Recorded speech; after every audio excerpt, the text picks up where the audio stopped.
The end is near. For what title reign? Big Show, Shawn Michaels. What about both of them? Welcome back, guys, to Fog Wrestling for your Armageddon 2002 pay-per-view review. We had Shawn Michaels defending the World Heavyweight Championship. We had the Big Show defending the WWE Championship. And both guys lost their belts less than a month into their title reign. Only won them at Survivor Series. Both lost them at the very next pay-per-view. And while I'm happy to see Big Show lose, I don't think Shawn Michaels should have lost, especially not this quickly. But lose he did. And to be honest, I feel like we all lost because this pay-per-view really wasn't that good. I thought it was a letdown. One of the worst pay-per-views for me of the year. Maybe the worst pay-per-view of the year. Just a lot of uninterested matches on the card, and to be honest, out of Triple H and Shawn Michaels, out of all their matchups, I would go as far as saying I think this is probably the worst one. Yeah, it's definitely up there for me in terms of pay-per-views for the year. We will rank them all, so I think it will be doing at the latter end, but we have to kick off with two guys who've had a decent length title reign. We've got Jericho and Christian. The odds were stacked against them here. 4-way tag match, and the odds. There was no ad advertised during this, because I tell you what, the match sucked. See, until it got down to the final four. Well, they haven't been champs that long. Oh, they've been longer than Big Show and Heartbreak Kid. Or can I call him that? Is it just Shawn Michaels these days? Well, he lost, so... Tell you what, he didn't put on the best of match. Maybe it's just Shawn Michaels. You ain't got it anymore. You ain't got it. But yeah, he came out in Raw and said it was alright, because I'm the Heartbreak Kid. I put on a good... I'm the showstopper. But Dudley Boys, Storm and Regal, I need to have a word with yous were mince. It was not good. The elimination here was fucking terrible. We lose Regal and Storm and the Dudleys within about 10 seconds of each other. The pin that William Regal was doing on Bubba, it was awkward as hell. I mean, honestly, this was like jabroni level stuff here. Regal pins Bubba, then Bubba falls on top of Regal, and then Regal decides to try and roll back over on top and pin Bubba, and then Regal got eliminated really quickly after this, and it's like, what was the point? I think they should have just had Christian and Jericho versus Booker and Goldust. Yeah, I like the Dudleys in here. Storm and Regal, they're on a 7-match winning streak, but didn't do anything for me. But when it got down to the final four, it was a good match. And the bookend, I tell you what, before we get to the bookend, we got a belt shot and a lion salt survived by Booker T. Damn it, Just a little bit. I thought the finish was flat. Like, Booker T hits the bookend and just gets the win just like that. I thought we were going to get Christian breaking up or something. A near fall for Booker and Goldust. It didn't really happen. It was just Booker T hits the bookend, and that was it. 1, 2, 3. I think Christian should have been pinned. I don't get why Jericho's getting pinned. Final 3 in the Elimination Chamber, going into a feud with Michaels. What's the need for him to get pinned? Off one bookend. I don't get it. And it's not like Booker T's the main event. I mean, he's going to go on the main event. Well, be in a main event level match at Mania. Right now, he's not main eventing shit, is he? So...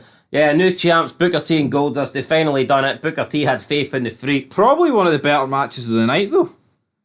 And a night filled with shite, so... probably. Next match, Edge versus A-Train. With A-Train kicking out the spear, and then A-Train had enough. He hit Edge with a chair for the DQ, but then Edge managed to get back at A-Train, and he hit him with a chair quite a lot of times, including one massive shot over the head. Like, this A-Train repackaging him, I get it, it works. I mean... Albert was kind of done. Albert was going nowhere. I'm not saying this A-Train gimmick can't work, but I don't think he deserves to be on pay-per-views. I don't think he deserves a big match with Edge. I think he could be on For what? For fucking what? For just injuring Rey Mysterio? I just don't understand this. If it's a A-Train SmackDown exclusive pay-per-view, by all means, slap him on there. But this is both brands, man. Look at the amount of people missing out on this show. Like, Ric Flair doesn't have a match. Steiner doesn't have a match. Oh, I know Steiner. He signed the... RBD? Yeah, people like that. I mean, you've got Jeff Hardy. I could name way more, right? But Tommy Dreamer? Yeah, fuck it, yeah. Christopher Nowinski? Yeah. Maven? Richards. Chavo? Right, we're getting quite low, but this match didn't do it for me. And also, Chavo's uncle, Eddie, he didn't do nothing for me against Chris Benoit. This match... is labelled as a number 1 contender by Cole, but anywhere else it's just a normal singles match. Yeah, Nicole kept saying the winner of this match is going to get a shot at the title. But why not just make it official and then I would have maybe cared a little It bit just more. didn't feel big. It's just a match. You know, they're never going to put on a bad match, but it just didn't feel good. You know what I mean? Benoit wins. It's just, you never felt like Eddie had a chance of winning. Yeah. In my opinion, anyway.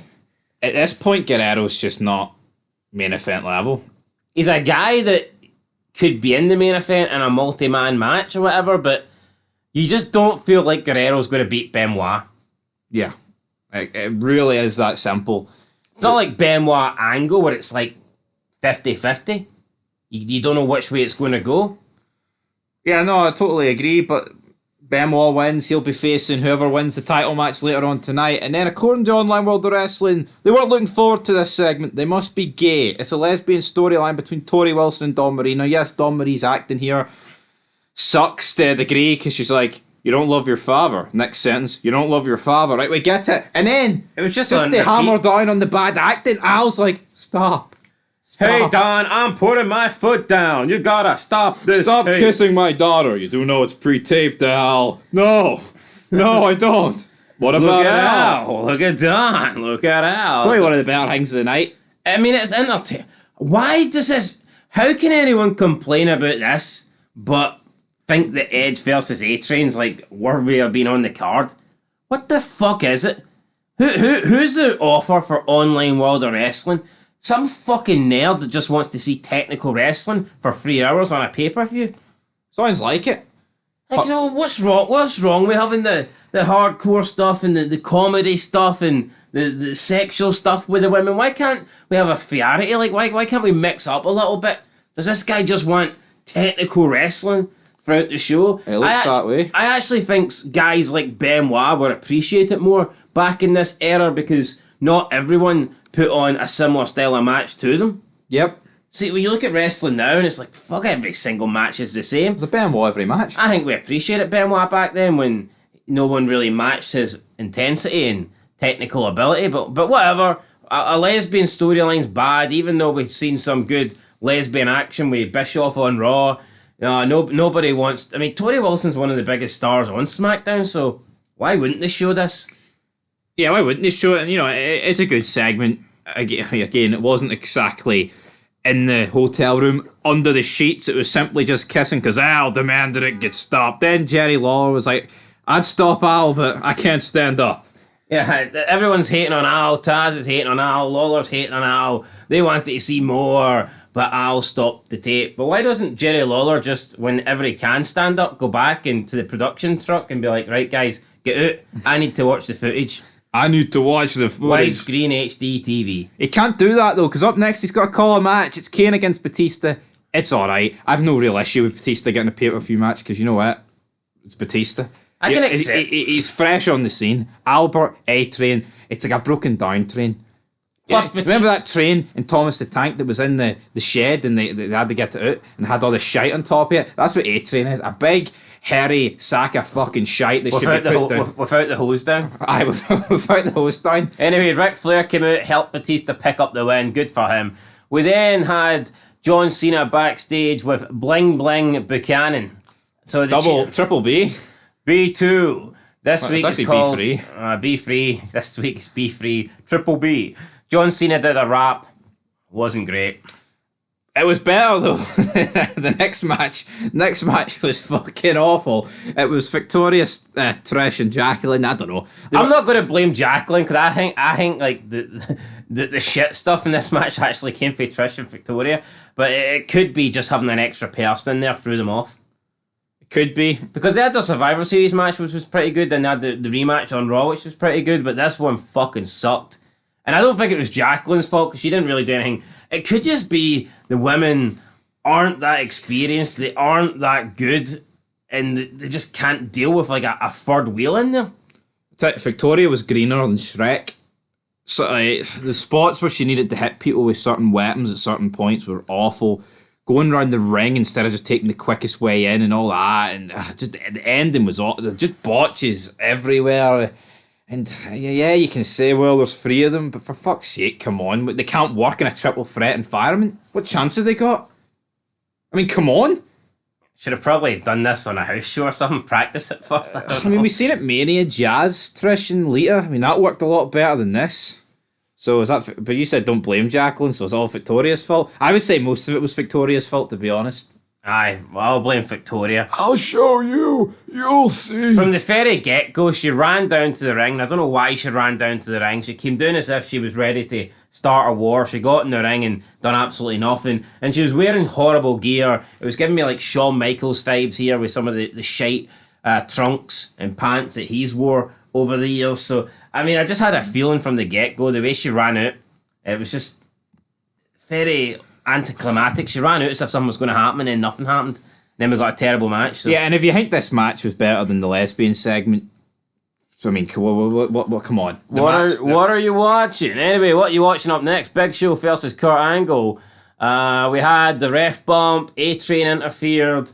We weren't really expecting A-Train. Nobody thought A-Train was going to be here. Why is A-Train here? Probably because he's in Paul Heyman's pocket and he did help Big Show on SmackDown defeat Kurt Angle. So I thought it made sense that A-Train was here, but the commentary team were making us believe that A-Train coming out was like probably the most shocking thing they've ever seen, and I didn't really understand that. Then we got a run-in that we were expecting. Lesnar comes in, hits an F5 on Big Show. Does Angle get up? Does Angle lock in the ankle lock? Does Angle get up? Does Angle hit a big Angle slam? No! Angle crawls over the big 500-pound Big Show and gets the 1, 2, 3. And for me, I think this is just completely fucked up Kurt Angle over the past couple weeks, looking like a little bitch, basically begging Brock Lesnar for help. Be at my side, Brock. I need your help, Brock. And then in the match itself, I know A-Train interfered, and you could argue that Brock's evening up the numbers here, but Angle looks weak as hell getting the pin this way. I can't think of a top face that has won a match like this. It just would have worked better, though, if we didn't know Brock was coming. And then Angle, it's just the fact, yeah, he's been begging him for weeks, and then he doesn't even use his own offense. He just gets on top of him, planked out on top of Big Show, 1, 2, 3, and he's glad he's the champ. But what an awful title reign! We recently did a tier list, didn't we? Ranking all these title reigns. Well, fuck it, I put this at the bottom. I don't think we did. By recently, you mean like 2 years ago? Aye, that's what I mean. Oh, aye, that's very recent. Well, you know what I mean. It's 2 years ago. Might have to do an updated one, but this Big Show title reign was... Well, Roman Reigns, there's not been any other champions fucking since then. This Big Show title reign has been very lackluster, but it's over, so it is what it is. And then we move into the main event. It's 3 stages of hell, street fight, cage match, ladder match. Look, I think Shawn Michaels is the best performer of all time. I think Shawn Michaels and Triple H have great matches, but for me, I just don't think this really done it. From the get-go, it was very botchy. The first couple of minutes, like they were not hitting their moves crisp. I mean, they were missing a few moves, they were botching a few moves. Things weren't really connecting. Straight away, like within the first minute, they're bringing weapons into play. And I get it's a street fight, but I felt like in this match, they went for zero psychology. And they pretty much just wanted to make it like a spot fest match, and that's just not Shawn Michaels' style. Right. The only thing I will say is apparently Triple H did have a really bad hamstring injury, so I will give them the benefit of the doubt for that. I think it was simply a match more for spots. You remember the table spot, right? For one of the first spots you get early on, Michaels dives over the top rope, and he's supposed to land on the trash can, and he's fucking nowhere near it, but he kind of sold it as if he did get hit. And it was like, what the hell? No, but you think of this match, you think of the table spot at the end, you think of the move off the cage, and you think of the barbed wire with flames with me. Well, that's what I mean. I think it was a spot match, which normally isn't like Shawn Michaels Triple H. Normally, the Shawn Michaels Triple H matches, you just think of it as being a great match. You don't necessarily pick out spots from it, but I just think with this match, that's what they went for. They didn't go for the psychology. It was like a 6 out of 10 match. I mean, it could be the injuries. Maybe Triple H didn't think he could put on a great match with his leg. Recalling the match, right? I know Michaels was obviously more athletic, but it's like Triple H didn't do much in this match. Everything was Michaels. Yeah, Ric Flair came out and got some red. I mean, a bit of blood. Triple H wins the first fall after 20 minutes. The barbed wire spot was pretty cool. You just didn't think anyone's getting hit with this, and then Triple H gets hit in the fucking face with barbed wire on fire. So Aye, good stuff. Pretty extreme. Michaels and Flair, they brawl in the cage. Flair bleeds. Imagine he actually tore his quads again. How would he have climbed up the ladder to retrieve the belt? Flair would have had to have done it. Flair would have had to have done it. But yeah, the splash off the top of the cage through a table. Michaels 1, 2, 3. We're at 1 each here. And see with the tables being on the outside, right? Injured hamstring aside, is Triple H taking a spot off a ladder through tables? Not in a month of fucking Sundays is Triple H doing Out that. of 10, I'd say it's less than 4. The chance of it happening. Shawn Michaels then trying to climb up the ladder, gets pushed off, flies through tables. Iconic spot. I think we've seen this a shitload of times in the intros or the whole "don't try this at home." But we've seen this Shawn Michaels spot. Like, it's not the cleanest spot because the table lands on him, but because it's Michaels compared to, no offense, like the Dudleys or the Hardys, it just feels a bit bigger. Yeah, and the way It's like when Taker does it against Edge in the TLC match, I think it's bigger because it's like the world title's on the line. But Michaels sells it. I think it looked really good, but in reality, only 2 of the 4 tables broke. Yeah. So you could maybe say it was a botch, but the way Michaels goes through it and the way he's laying there, it looked good. But if someone else went through it like a bag of shite, you might have thought, only 2 of those tables broke. Only 2 of them broke. That was a mess. But yeah, look, Michaels lost, Triple H won.